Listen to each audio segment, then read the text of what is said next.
Welcome to the still hour, a peaceful place between moments where time slows and gentle stories unfold. Take a slow breath, settle into comfort, and let the day softly drift away. The wind had already finished its work for the day. By evening, the sea lay folded and calm, like blue cloth smoothed by gentle hands. The lighthouse stood where it always had, patient, white, and unhurried, watching the horizon the way an old friend watches a familiar road. Inside, Mr. Alderley moved slowly, not from age alone, but from habit. Lighthouse keepers learned early that haste belonged to storms, not to people. He set the kettle on the small iron stove and listened, not for anything in particular, just to listen.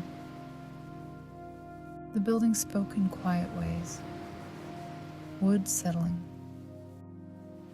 glass humming faintly, distant gull wings brushing air. These sounds were not disturbances, they were companions. The kettle began its soft, thoughtful murmur. Outside, dusk gathered carefully, like someone closing curtains, room by room, across the sky. The last light lingered along the edge of the sea, pale and silver, before fading into a gentle violet haze. Mr. Alderley poured the tea into a thick ceramic cup, the kind that kept warmth long after it was poured. He did not sweeten it. He never had. The taste of plain tea, he always said, reminded him that the world was already kind enough without additions.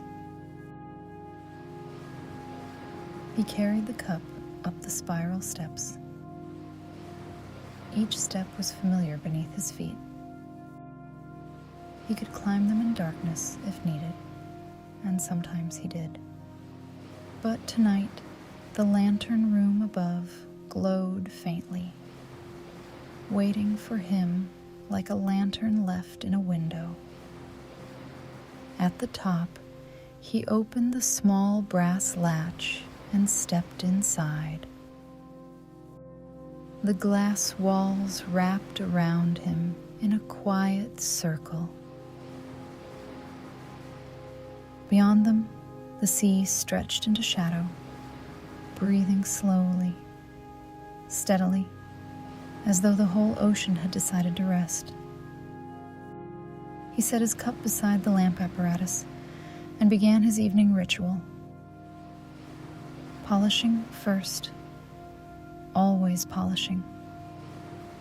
The lens, tall and faceted like a crystal cathedral, caught the last threads of daylight and scattered them into soft fragments across the floor. Mr. Alderley wiped each panel carefully, humming under his breath, not a tune anyone would recognize, just a gentle pattern of notes that rose and fell like tide water. The cloth moved, the glass gleamed, the room brightened. He did not rush. There was no reason to. Far out at sea, a ship would pass sometime tonight. It always did. And when it did, this light would be waiting, steady, dependable, quiet in its promise. You are not alone out there. He checked the oil, trimmed the wick, adjusted the mechanism. His hands worked with the calm certainty of someone who had performed the same task for many years and found comfort in its familiarity. Outside, night arrived, not suddenly, but gently. The first star appeared just above the horizon, small, shy, as if asking permission. Soon another joined it, and another, until the sky seemed softly freckled with light. Mr. Alderley lit the lamp. The flame rose slowly, stretching itself awake. It flickered once, then settled into a steady glow, warm and golden, like a hearth fire seen through glass. The lens caught the light and turned it outward. Across the water it traveled, a long, pale beam sweeping the dark surface, touching waves, touching distance, touching silence. He watched it for a moment, as he always did, making sure it shone true.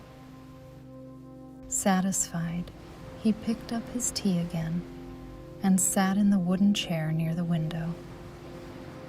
From here, he could see everything that mattered: the quiet sea, the patient sky, the light doing its work. He took a sip.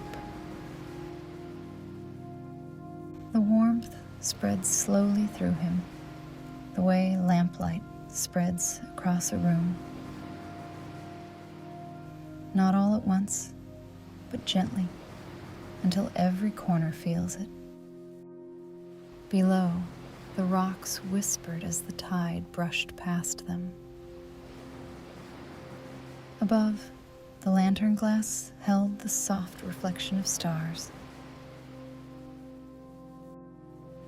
The lighthouse breathed with him, a calm, shared rhythm between stone, sea, and sky.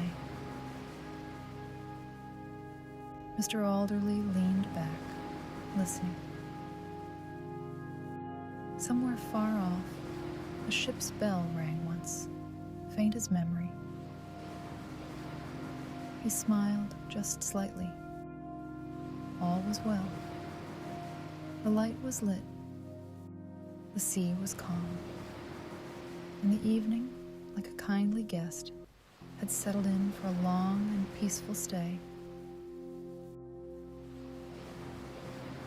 He finished his tea slowly, letting the last warmth linger in the cup, then rested his hands in his lap and watched the beam glide across the dark waters. There would be many nights like this, quiet ones, gentle ones, nights that asked nothing of him except that he remain steady as the light itself, while the world drifted softly past. And that, he thought, was a very good way to spend an evening.